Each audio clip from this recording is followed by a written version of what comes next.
BJP. സംസ്ഥാന അധ്യക്ഷപദം വീണ്ടും നഷ്ടപ്പെട്ടതിന് പിന്നാലെ ശോഭാ സുരേന്ദ്രനെ കോൺഗ്രസിലേക്ക് സ്വാഗതം ചെയ്തിരിക്കുകയാണ് ഒരു യൂത്ത് കോൺഗ്രസ് നേതാവ്.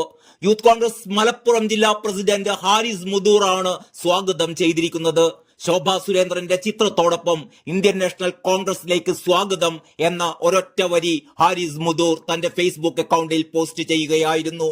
നിലവിലെ സംസ്ഥാന അധ്യക്ഷൻ കെ സുരേന്ദ്രൻ, മുൻ കേന്ദ്ര സഹമന്ത്രി വി മുരളീധരൻ, മുതിർന്ന നേതാവ് എം.ടി. രമേശ്, ശോഭാ സുരേന്ദ്രൻ മുതലായ വലിയ പേരുകളെയെല്ലാം വെട്ടി രാജീവ് ചന്ദ്രശേഖറിനെ സംസ്ഥാന അധ്യക്ഷനാക്കാൻ കേന്ദ്ര നേതൃത്വം തീരുമാനമെടുത്തതിൽ പാർട്ടിക്കുള്ളിൽ അസ്വസ്ഥതയുണ്ട് എന്ന ഊഹാപോഹങ്ങൾക്ക് പിന്നാലെയാണ് യൂത്ത് കോൺഗ്രസ് നേതാവിന്റെ ഈ ക്ഷണം. ശോഭാ സുരേന്ദ്രൻ രാജീവ് ചന്ദ്രശേഖറിന്റെ പത്രികാ സമർപ്പണത്തിൽ നിന്ന് വിട്ടുനിന്നതും ഈ സംശയങ്ങൾ കൂടുതലായി ഉയരാൻ കാരണമായിരുന്നു. പാർട്ടിയിൽ ശോഭാ സുരേന്ദ്രൻ ദീർഘകാലമായി തഴയപ്പെടുകയാണ് എന്ന വാർത്തകൾക്ക് കൂടി ഇടയിലാണ് യൂത്ത് കോൺഗ്രസ് നേതാവിന്റെ ഈ ക്ഷണം. എന്നാൽ രാജീവ് ചന്ദ്രശേഖർ കഴിവ് തെളിയിച്ചയാളാണ് എന്നും അദ്ദേഹം ബി.ജെ.പി. സംസ്ഥാന അധ്യക്ഷനാകുന്നത് സന്തോഷത്തോടെയാണ് സ്വീകരിക്കുന്നതെന്നുമായിരുന്നു ശോഭാ സുരേന്ദ്രന്റെ പ്രതികരണം. രാജീവ് ചന്ദ്രശേഖർ ജനകീയനാണ് എന്നും അദ്ദേഹം വളരെ കൃത്യതയോടെ ബി.ജെ.പിയെ മുന്നോട്ട് നയിക്കുമെന്ന് പ്രതീക്ഷയുണ്ടെന്നും ശോഭാ സുരേന്ദ്രൻ പറഞ്ഞു. വാഹനം എത്താൻ വൈകിയതിനാലാണ് രാജീവ് ചന്ദ്രശേഖറിന്റെ പത്രികാ സമർപ്പണത്തിന് എത്താനാകാതെ വന്നത് എന്നും ശോഭ വിശദീകരിക്കുകയുണ്ടായി. അതേസമയം വിദ്യാർത്ഥി പരിഷത്തിലൂടെയും മറ്റും രാഷ്ട്രീയം തുടങ്ങി ബി.ജെ.പിയുടെ നേതൃനിരയിലേക്ക് വന്നവരെയെല്ലാം ഒറ്റയടിക്ക് പിന്തള്ളിക്കൊണ്ട് രാജീവ് ചന്ദ്രശേഖർ അധ്യക്ഷ പദവിയിലേക്ക് കടന്നതിനെതിരെ പാർട്ടിയിൽ അസ്വസ്ഥതകൾ ഉണ്ടാകുമെന്നാണ് കോൺഗ്രസിന്റെ കണക്കുകൂട്ടൽ. കൃത്യമായ ഇടവേളകളിൽ പാർട്ടിക്കകത്ത് മാറ്റങ്ങൾ ഉണ്ടാകാറുണ്ട് എന്നും മാറ്റത്തെ എപ്പോഴും സ്വാഗതം ചെയ്തിട്ടേയുള്ളൂ എന്നുമാണ് നിലവിലെ ബി.ജെ.പി. സംസ്ഥാന അധ്യക്ഷൻ കെ സുരേന്ദ്രൻ പ്രതികരിച്ചത്. ബി.ജെ.പി. മാത്രമാണ് ഇത്തരത്തിൽ സമയാസമയങ്ങളിൽ കൃത്യമായ ഇടവേളകളിൽ പാർട്ടിയുടെ ബൂത്ത് തലം മുതൽ അഖിലേന്ത്യാ തലം വരെയുള്ള പുനഃസംഘടന പൂർത്തിയാക്കുന്നത്. എത്ര പേർക്ക് വേണമെങ്കിലും നോമിനേഷൻ കൊടുക്കാമെന്നും സംഘടനാ തിരഞ്ഞെടുപ്പ് പ്രക്രിയയിൽ തനിക്ക് ഇടപെടാൻ അവകാശമില്ലെന്നും അദ്ദേഹം പറഞ്ഞു.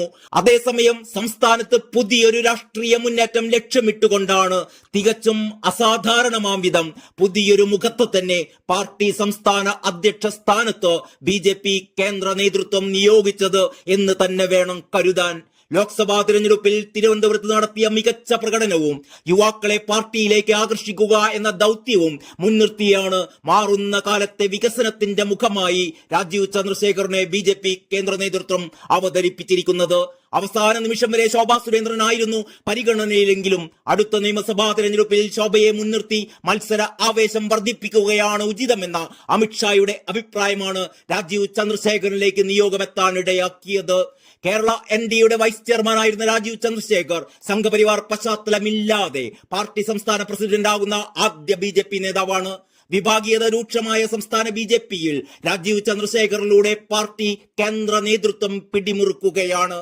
മോദിയുടെ ഗ്യാരണ്ടിക്ക് രാജ്യത്ത് കിട്ടുന്ന സ്വീകാര്യത കേരളത്തിലും ഉറപ്പാക്കാൻ സാധിക്കുന്ന ബദൽ മുഖം തേടുകയായിരുന്നു ബി.ജെ.പി. നേതൃത്വം. രണ്ടാം നരേന്ദ്രമോദി സർക്കാരിൽ ഐ.ടി, ഇലക്ട്രോണിക്സ്, നൈപുണ്യ വികസന വകുപ്പുകളുടെ സഹമന്ത്രിയായിരുന്നു രാജീവ് ചന്ദ്രശേഖർ. കർണാടകയിൽ നിന്നും 3 തവണ രാജ്യസഭാംഗമായിരുന്നിട്ടുണ്ട്. 2 പതിറ്റാണ്ടിന്റെ രാഷ്ട്രീയ അനുഭവത്തോടെയാണ് രാജീവ് ചന്ദ്രശേഖർ ബി.ജെ.പിയുടെ സംസ്ഥാന അധ്യക്ഷനാകുന്നത്. Air force ഉദ്യോഗസ്ഥനായിരുന്ന MK. ചന്ദ്രശേഖറിന്റെയും ആനന്ദവല്ലി ചന്ദ്രശേഖറിന്റെയും മകനായ 1964 അഹമ്മദാബാദിലാണ് രാജീവിന്റെ ജനനം.